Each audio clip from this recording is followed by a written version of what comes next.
This show is produced by the Hartman Media Company. For more information and links to all our great podcasts, visit hartmanmedia.com. Speakers, publishers, consultants, coaches, and info marketers unite. The Speaking of Wealth Show is your roadmap to success and significance. Learn the latest tools, technologies, and tactics to get more bookings, sell more products, and attract more clients. If you're looking to increase your direct response sales, create a big-time personal brand, and become the go-to guru, the Speaking of Wealth Show is for you. Here's your host, Jason Hartman. It is my pleasure to welcome Todd Duncan to the show. He's from my old hometown in Newport Beach. He is the world's #1 authority on trust and sales mastery.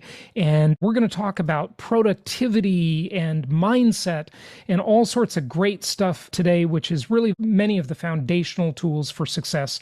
So it's a pleasure to have him on. Todd, welcome. How you doing? Hey, Jason, I'm doing great today. Thanks for the honor of being with you, and looking forward to our dialogue. It's good to have you. It's good to have you. And you know, your book, High Trust Selling, has got fantastic reviews online, and I definitely want to get to that. But before we get to that, because, you know, some people may not realize that we are all in the sales business. Some level, yeah. Because we're always trying to sell an idea. Maybe it's to our significant other, maybe it's to kids, whatever, right? We're all selling something, right? And the foundation of success there is obviously trust. So let's maybe start with the subject of trust and how it's created or how it's ruined, wherever you want to go on that. Sure. So one of the things that we talk about to people, you know, just in the normalcy of conversation is that if you don't connect, you can't convert. And it doesn't matter, again, the idea that you're trying to promote to a boss, to a person on your team, to a client, to, as you said, family members, you know, it doesn't really matter what you're trying to do if you haven't connected. And the bigger the idea of what you're trying to do, the more important connection is. And so Gallup tells us that, you know, if we are in business or if we have, you know, some type of our comp that's tied to relationship productivity, that we can improve gross margin by 26%. We can improve productivity by 85%. And when we don't have connection, then what happens is trust leaks out and tension comes in. And when tension is in and trust is out, nobody wants to hear our idea. And yet what we end up doing is we continue to promote the idea, forgetting that if we're not connected, there's not going to be a high degree of interest there anyway. So those two things are always happening. There's a level of high trust. And if we have high trust, we have to then, by counteractive measure, have low tension, and that'll happen naturally. And yet, the higher the tension, the lower the trust. And so what the goal is in any conversation is what we call conversational productivity, which is ask questions you've never asked so you can learn things you've never learned, so you can help people in ways you've never helped them. And then all of a sudden, trust flourishes. And, you know, it's so beautiful when there's no game being played. It's so beautiful when we understand that in the midst of massive digital transformation in the world, that people in 27 out of the top 30 countries surveyed still value humanity first, technology second. And so how do you have high trust? How do you use high tech to support the relationship? And how do you do it the right way so people say yes, you have emotional connection and people are open to your ideas? And, you know, I tell people real quickly that, you know, trust is the hardest thing to gain. It's the easiest to lose. And it's the most important to hold on to. And if you have trust, you have everything. It's your superpower. It's the biggest, most profitable currency in business. And without it, you have nothing. Yeah. What you just mentioned, you know, that's not a very fair equation in life, is it? You know, it takes a lifetime to build trust and a minute to lose it. It can take seconds. Yeah. Yeah. You're right. And so that's why it's got to be revered. And, you know, what we're seeing everywhere, Jason, is that people thrive on trust. And the bigger the financial decision, the bigger the purchase, you know, whatever it is, the bigger trust is necessary. I mean, if I'm buying a candy bar, you know, I don't need to trust the store. I just trust the brand. And I'm not a big candy bar guy, but if I'm buying a a manufacturing business that makes candy bars, I've got to have a different relationship. And this connection, human, it's super important in today's world, even in the modern world in which we live, that's got a lot of trust issues, I might say, without getting. Oh, no question about it. It's a lot of issues. Yeah. So give us an example of some of these questions that you mentioned. Well, when you said like, ask questions you never ask. Yeah. So I'll give you an example. We do a lot of work in lending and real estate. And we had a 60-day kind of research project we were doing, and we had spoken to 200 real estate professionals and lending professionals. And we said, over the next 60 days, we want you to go from asking whatever number of questions you normally ask to establish trust to seeing if you can take it all the way down to one question. And we're going to come back together 60 days from now, and we're going to see if you could get somebody to say yes with only one question. And everybody loves this because, if it normally takes an hour to establish trust, would it be okay if it only took 5 minutes? And the answer's got to be yes, right? So this one guy gets on and he goes, I can't believe this. My whole career, 20 years, I've been asking way too many questions that have zero meaning to the depth of the conversation. He said, I have something to share. I was meeting with a wife and her husband, and they were moving from Anchorage, Alaska to Portland, Oregon, and they needed home financing for a home that they were going to buy in Portland. And so when I got connected with them, I said this: as we begin to build this relationship, what would it mean to you to own a home? That was the question. And as he tells the story, the wife began crying in about 5 seconds, and the husband followed in about 20 seconds. And as he asked, what's behind the tears? Here's what they said: if they could get a home, they would be the first couple in the entire lineage of their family, like not in a generation or two generations, forever, to own a home. And that's all it was about. And so immediately what Tim said is, he said, if I can help you accomplish that goal, are you ready to move forward? And they said yes. So the whole thing, that whole thing took 3 or 4 minutes. They got straight down to business. 30 days later, the loan funded, they own a home, and it was just magical. And he said, this has changed my life because I created trust in 5 minutes by asking 90% less questions. And that's an example. If I'm a coach, or if I have like people on my team, one of the great questions is either a present question or a future question. A present question is, hey, Jason, based on where you're at right now, what are 2 or 3 of the concerns you have about, and just fill it in, and how could I come alongside you and help you with that? That's one question, and if you want to build trust, it's tell me what you're concerned about and let me help.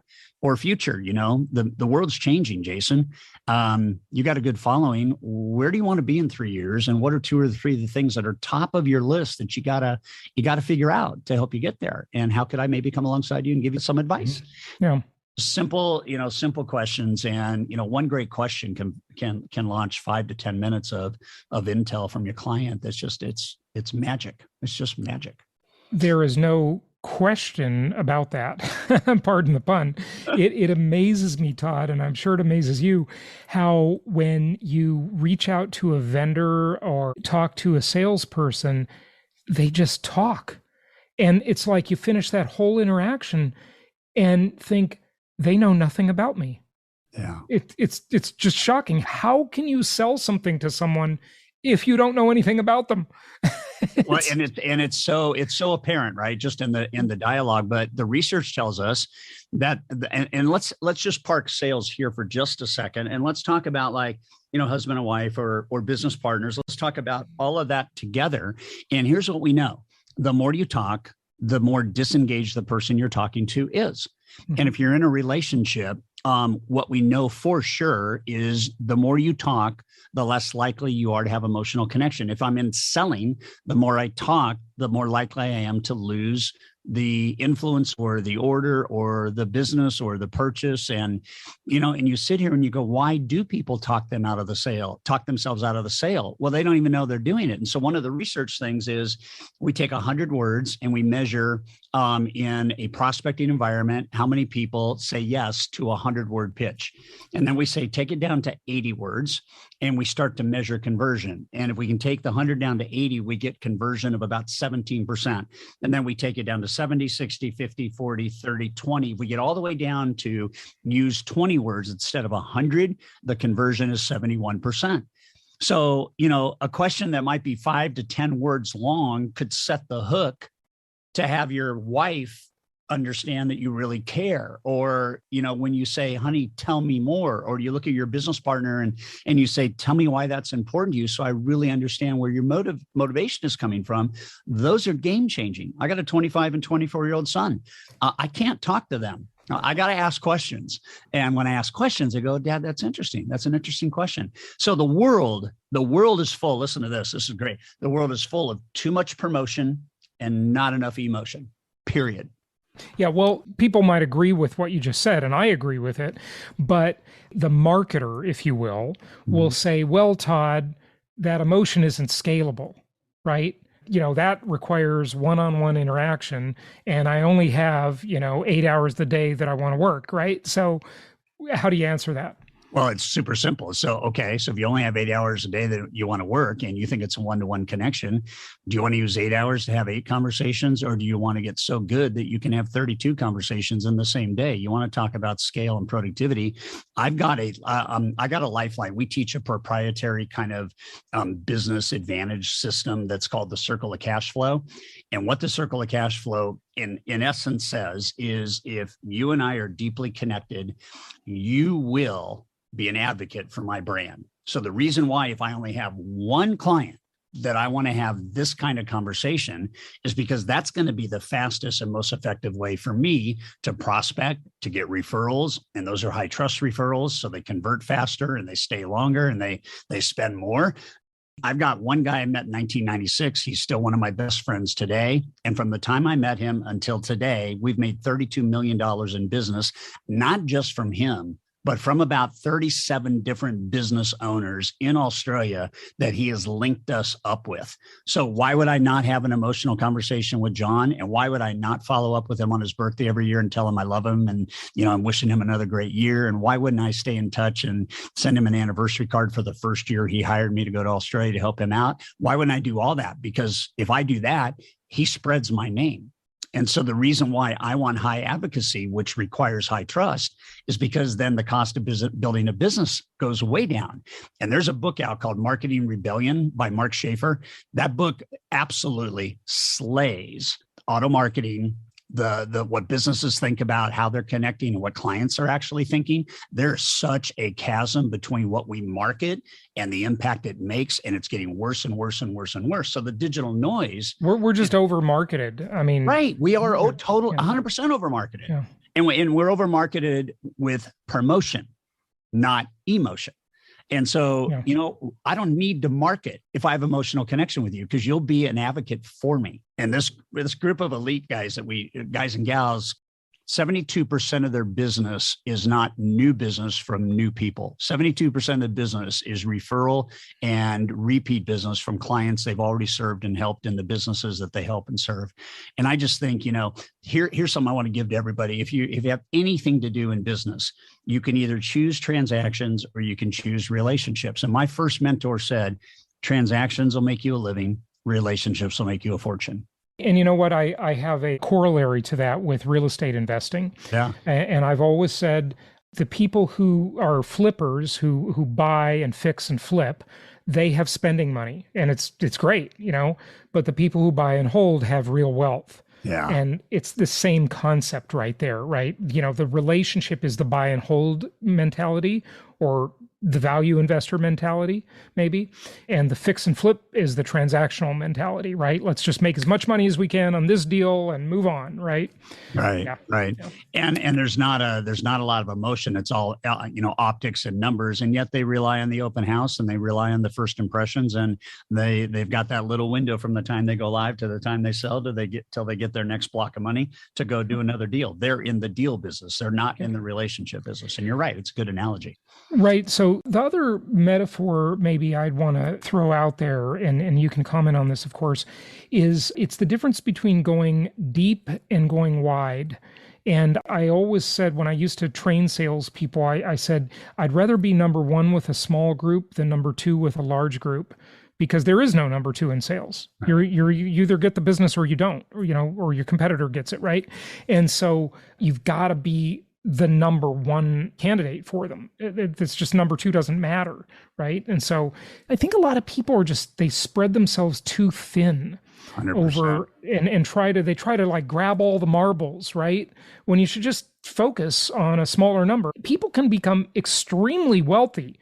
It depends on the business, of course, and every business model is different, obviously, but you can make an awful lot of money with 500 or 1,000 good customers, right? 100%. Yeah. And, we have a law in the high trust science called the law of the bullseye. And the law of the bullseye says, if you don't choose the best relationships, you're likely to do business with all the worst relationships. And what it is, it's a metaphor for going deep. And people need to know what that really means. I'm more interested in client share. How many pieces of business can I get from one client who I've befriended, who loves me and trusts me, versus how many can I get from a whole bunch of clients? And I tell people all the time, I'd rather have 10 referrals from one relationship than 10 relationships with one referral each. And one of the laws in the book is called the law of the scale: make more money, have fewer clients. And it's right to your point, right? That if I've got a bank and the bank has one president who directs vendor services, and I can be a lender in that bank for 4,000 depositors, I got one relationship with 4,000 potential referrals. But if I don't pay attention to that and I've got to go market to get 4,000 referrals, it's a joke. And so people need to understand this, that we tell people, Jason, if you want your clients for life, you have to talk to them during their life. And we usually are a one and done society. And market share is a really hard thing to chase if you don't have deep pockets. But client share is easy. All you got to do is fall in love with your clients, demonstrate your love on a regular basis, and you can run a financial model. We tell lenders, if you have 400 loyal borrowers and you've got 10 to 15, builders or real estate agents, you can make $7 million every 3 to 4 years in revenue and not have any of that be new business, except for the referrals that are new referrals. And it's right. Like, wow. And one of the worst things that can happen to any business, or really industry, actually, is to become commoditized. Exactly. And so when you become commoditized, you have no pricing power because there's no relationship. It's just shopping. So, and of course, in the lender business, that's an extreme problem for lenders. That's for sure. Talk to us more about productivity. There is so much coming at everybody nowadays. The world is just overwhelming. How can we be more productive when we get up that day? Maybe we get up early, we want to seize the day and make the most of it. And sometimes the day seizes you. Right. So what are your best productivity tips? Well, I think the day does seize us, and I think we laugh at it. I ask people all the time by a show of hands when I'm in a live presentation, how many of you have had a game plan for the day, and like by 9:30 in the morning, it's already hosed, and everybody laughs and then raises their hand and says, "Yep." And so what we know absolutely about productivity is that if you don't control the events you're involved in, then you will become a slave to the hours that the day serves up. And if you do control what events and activities you're involved in, then you can control the outcome of that day. And what we find out is if we take the proverbial 80-20 rule and we just chunk that down and deepen it, we get down to the point where most successful business people, whether they're on a line, employees, on a team, leadership, sales, it doesn't matter what we're in. What matters is that the most productive people in the world get more done by focusing on fewer things that matter more and produce a different ROI. And so like if we're in, selling and we have to have conversation with potential prospects, and I know that that's an important piece of my business, and only 5% of the day is prospecting because I got 95% of the day managing orders and managing people and this, that, and the other thing, I'm going to lose my productivity. But if I prospect from 8 to 10 and I get that done, then I'm creating compound effect. I'm creating like, today I'm going to do that. And then tomorrow I'm going to do it. And then the benefit of the next day is I'm going to have the benefit of 3 days ago and 2 days ago. So In high trust selling, we have two laws: the law of the broom, which says to take your business up, clean it up. So that is, what are the non-essentials? Like even email. Like if you're on demand with email, you are multitasking in the most debilitating way possible. And what we know about multitasking is it's not even really possible. It's called cognitive conflict. And your brain can only do one thing at a time unless you're working out and listening to music. Okay, you can do both of those at the same time, or a podcast, but you can't work on the Johnsons and then work on the Smiths, or you can't coach this employee and simultaneously deal with this employee. You have to be focused. And what ends up happening is, if I can get rid of multitasking and I can get into what we call single tasking, and then I can take back control by blocking email. Like I'm going to, if it's me and I'm a business owner, I might check email at 9 and I might check email at 4. And in between then, my team is going to check email. I don't have time to get into email. I have to lead a company and lead vision and those types of things. And ideally, it's like, how often do you get an email from your doctor, or how often does the actual attorney email you versus somebody on his or her team? And we end up just kind of rethinking about what are the myths and lies that we have fallen prey to that are robbing us from our life force. I mean, we're giving this thing called life to a job. And if it is robbing us of joy because the day is just stressed out and we go home, then by definition, our off the job life is as big of a mess as our on the job business or life. So we gotta, you gotta take things away to build things up. And we only have so many hours in the day. And so we tell people, every day, what would happen if you could get just another 30 minutes of, let's do one or two things that really matter. And let's see what happens to the other things that we tend to focus on. And then completely on the side, if we don't have great skill sets, if we don't have mastery of the core skill sets, we end up being busy. And Jason, nobody gets a paycheck for being busy. No company gets like Fortune 500, top company or Inc. 500. Nobody gets that because you got a busy team. And we got to redefine busy. And we got to move from busy to focus. We got to put a cone of silence on when we have to focus. And we can't flip back and forth, because then we double, triple the amount of time it takes to get most stuff done. So yeah, well, you're reminding me of one of my favorites, the late Stephen Covey. It's the vital versus urgent. And what's vital, if you are responsible for growing a business development, sales, whatever, is it's vital that you are reaching out and touching your client base, your customers, your audience, or prospecting for more of them. If you're in that stage, it depends where you are, obviously. And then you solve the urgency problem in a lot of ways, because if the money comes in, you have the ability to set up the infrastructure. Well, and it's a very small window between the time that you decide I want to build the infrastructure and how much money it's going to take. And we tell people that there's this idea of the 90-day burn, and you can actually reinvent your entire business productivity in 90 days by looking at, one or two part-time people and then one or two full-time people and building team. Stephen Covey was a friend of mine. And when he endorsed time traps, he said time traps can be a harsh task master, but it will give you the freedom you seek if you get rid of the traps you're in. And I love that, because, him and Hiram Smith were two of my good buds, and I love Franklin Covey. Did. Yeah. It was just unbelievable. And that's how I live my life. I get more done in a couple hours, and the other, 6 or 7 hours can be like, I can lead the team. I can do this, I can do that, but I make 5 calls a day to 5 CEOs. And I make 4,132 birthday calls a year to key clients just to say happy birthday. I do videos or text, or on some of them I'll actually call. So you just got to, some of the simple stuff that keeps human connection strong is, if I'm not in touch, I'm out of touch.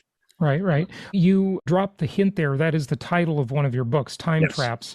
Tell us what some of the time traps are. You have chasing the wind, the identity trap, the organization trap, the yes trap, the control trap, the technology trap. That's a big one, I think, et cetera, et cetera. So tell us about some of those. Pick a couple of your favorites, maybe. Yeah, well, I love chasing the wind, because that's how the book starts off. And I think we chase the wind because we can never tame the wind. And when you're chasing the wind in business, you're just trying to get everything done, right?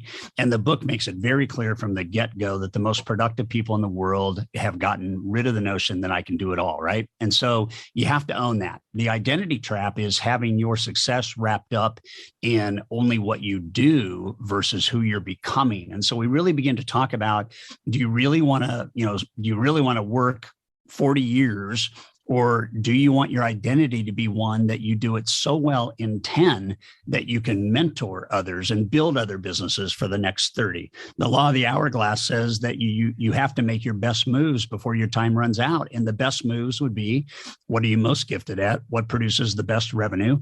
And then how many times do you repeat that during the day? Because if you don't do that, then the minutes are being used for something that's less productive. I love the I love the organizational trap, juggling, which is the multitasking, unnecessary tasks. It's like, I don't check email except for 2 times a day, and I'm off of it in 5 minutes. Why?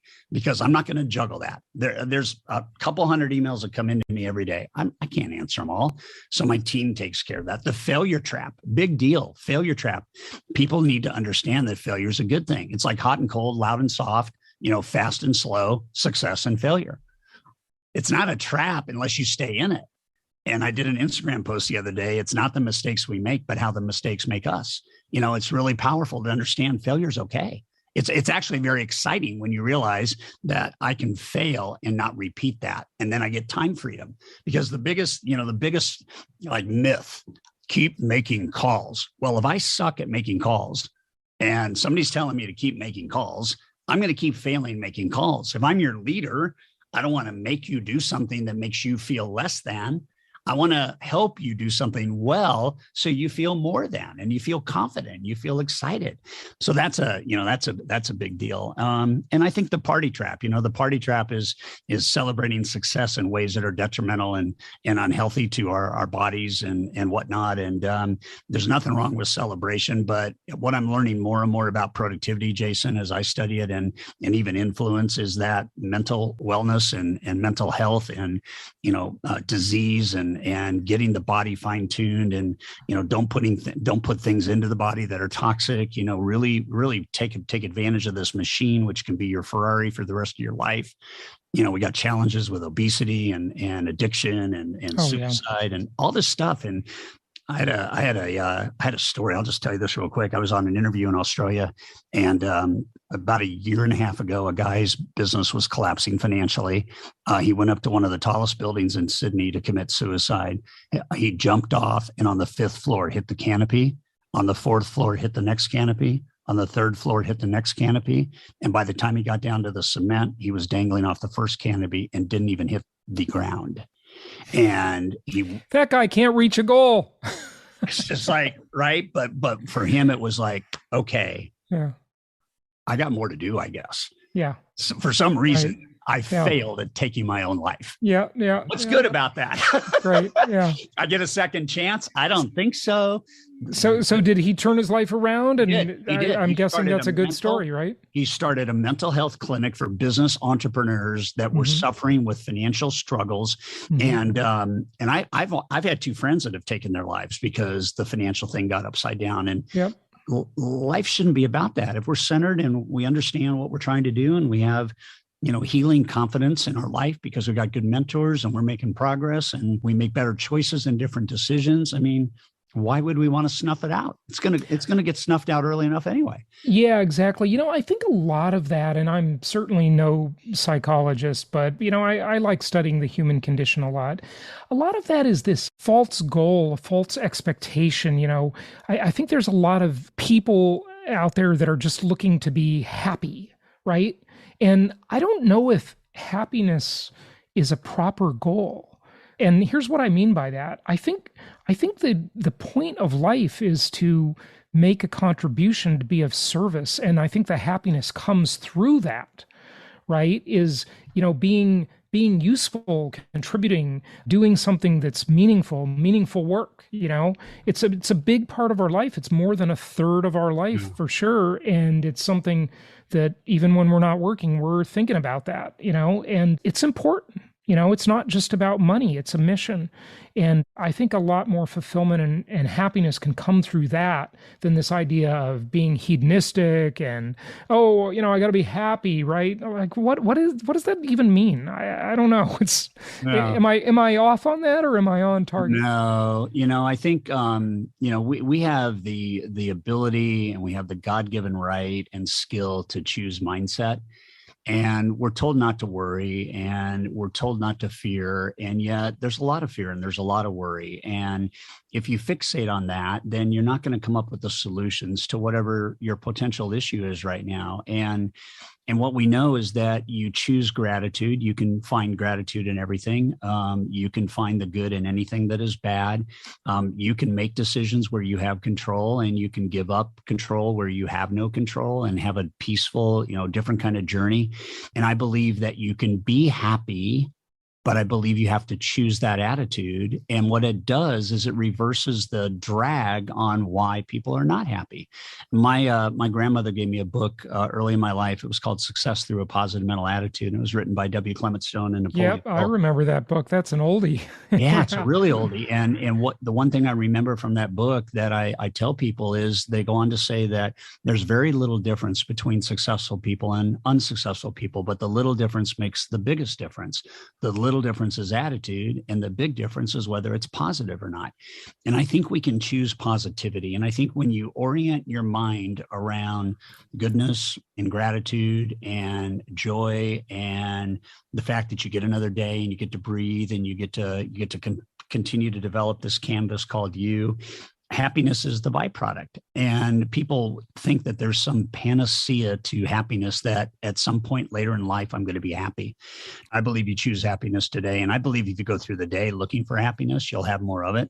And certainly when you're doing well, and you feel productive, and you feel that you're making an impact and making a difference, you have emotional happiness. I mean, there's financial happiness. I think that people have a hard time finding happiness when they're stressed financially, and it's hard. And yet I think a lot of people that don't have their values clear, that have a lot of money, aren't happy either. I think you got to have your values clear and be all about that. But man, Jason, we choose so much of what we believe. And it's so funny, when you just choose positivity, you move through the day and you attract positivity. Well, and maybe a big part of that is just when you talk about values and so forth, it's understanding what does success mean to a particular person, right? And a lot of people have this success, I've got to be happy, or I've got to make $10 million a year, or whatever it is, right? And it's like these funny goals that aren't really like the right goals, And I know anybody could say, well, that's my goal. Okay, that's just your opinion. But I'm not sure that's true. I think it might be empirical, because if the goal and the value is, for example, to be useful, to provide a contribution, right? Mm-hmm. If you go broke tomorrow, you can start out the next day after you go broke and be useful and make a contribution again. You can never lose. Like, there is no failure there, right? As long as you just do things that are contributing. Yeah. Right? But people, I don't know, they just hang their hat on all these sort of, I'll say it this way, false gods. And it's just more in tune with what the process is than the result. The result is simply a byproduct, and it'll usually come out of the right process, right? Yeah, and that gets back to the identity trap. And if you're waiting for outside something to validate your inside whatever, you're going to be chasing it for the rest of your life. And I had a period in my life where I decided, I was 46. I was pretty much retired, and I decided I wasn't done yet, and I wanted to really make a bigger impact in the world. And so one of the ways that I thought I could do that is I could buy a big company. And so I bought John Maxwell's leadership company. He and I were friends, and I helped him. Yeah, Maxwell's great. Yeah. And he and I were great friends, and I bought his company. But I'm not a mergers and acquisition guy, but I had the right heart. For every leader, mm-hmm. there's a bunch of followers, and maybe this thing would work out. And, I made two mistakes as a CEO, and I take full responsibility. One was I let the CEO of our smaller company manage the whole thing, and that was a mistake. He's a good guy, but he couldn't manage at scale. And the other thing is I overdelegated the checkbook, and, I had some big misfires there. And so all that to say is it led to 9 years of trying to sell the company and then trying to restart my other company and then selling that company and having that company change the deal. And it was 9 years of absolute hell. But through the whole thing, I knew that my purpose hadn't changed, and my purpose was to make a difference. And I started to see, as much as I would like to have avoided 9 years of financial stress, and that was culminated by my wife dying from breast cancer at the end of that after a 25-year marriage.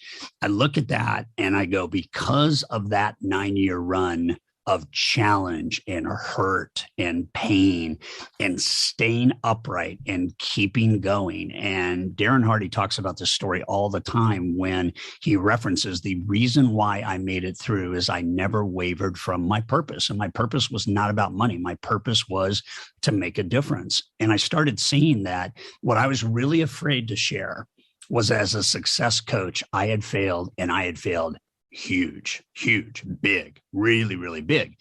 But as soon as I started sharing that, and when Darren Hardy said, "Can I interview on this?" As soon as I shared my story, millions of CEOs and business owners listened to an interview about my journey, and it changed their life and it changed their direction. And hardship produces greatness if you have the right attitude. Tough times never last. Tough people do. That's mindset, right? And my journey since then is better, bigger, wealthier, healthier, and even more satisfying and fulfilling. And I have a whole different spirit about me. But 9 years of my life was in a struggle of deep proportions. But we can get through anything if we have the right mindset. I know the feeling. and I love that title of Robert Schuller's book, Tough Times Never Last, Tough People Do. Yeah. It's great. I grew up in his church. Yeah. In the Crystal Cathedral. Yeah. Talk about vision. Yeah, absolutely. No, he was an amazing man, definitely. Yeah. And it's interesting because if people really just look at it from the point of they can't lose, right, and see, like, your failure stories, you failed while daring greatly, as the saying goes, right? And that's cool, that you did that, but some would look and say, "Oh, see, he failed," right? Stupid way to look at it, right? But if your thing is, remember during the Great Recession when the shit hit the fan back 13 years ago, and that billionaire committed suicide. Right. Because he didn't have 2 billion or whatever, right? That's just amazing that someone would do that, right? That's just, it's the wrong goalpost.